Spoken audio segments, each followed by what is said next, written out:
সুন্নিরা যেভাবে মনে করেন ঈদে মিলাদুন্নবী নিয়ে বাড়াবাড়ি করতেছে, এটা আপনার মতো এটা কেমন লাগে?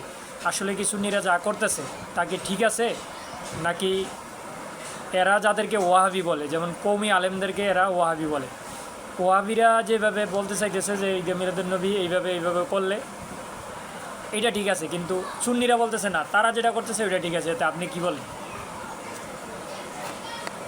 ধন্যবাদ আপনাকে। আমার যতটুকু কোরআন হাদিস সম্পর্কে যতটুকু ধারণা আছে সে অনুযায়ী আমি উত্তরটা দিচ্ছি আপনাকে।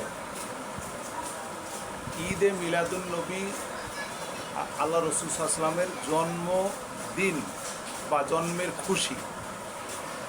ঈদ মানে আনন্দ, মিলাদ মানে জন্ম। এখন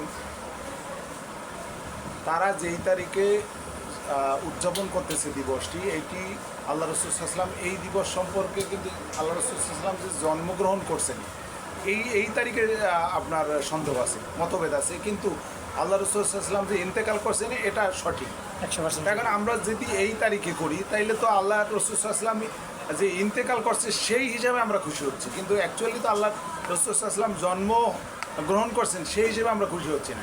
2 নম্বরে হলো যে এটা কিন্তু বাংলাদেশের প্রসিদ্ধ আলেম যারা, দ্বীনের দায়ী যারা, তারা কিন্তু এটা করছে না। এটা করছে এক শ্রেণীর মানুষ যারা আপনার ইতিমধ্যেই মাজারপন্থী এবং আপনার হলো এটাকে কি বলে, মাজার পূজারী, সুন্নি নামধারী, সুন্নি নামধারী কিছু আলেম যারা মাজার ভক্তি করে। তো এখন দেখা গেছে যে আল্লাহ রসুল সাল্লাল্লাহু আলাইহি ওয়াসাল্লামের হাদিস অনুযায়ী আল্লাহ রসুল সাল্লাল্লাহু আলাইহি ওয়াসাল্লামের জন্মদিনে যিনি রোজা রাখতেন, আমাদের উচিত রোজা রাখা। ঠিক আছে, ধন্যবাদ।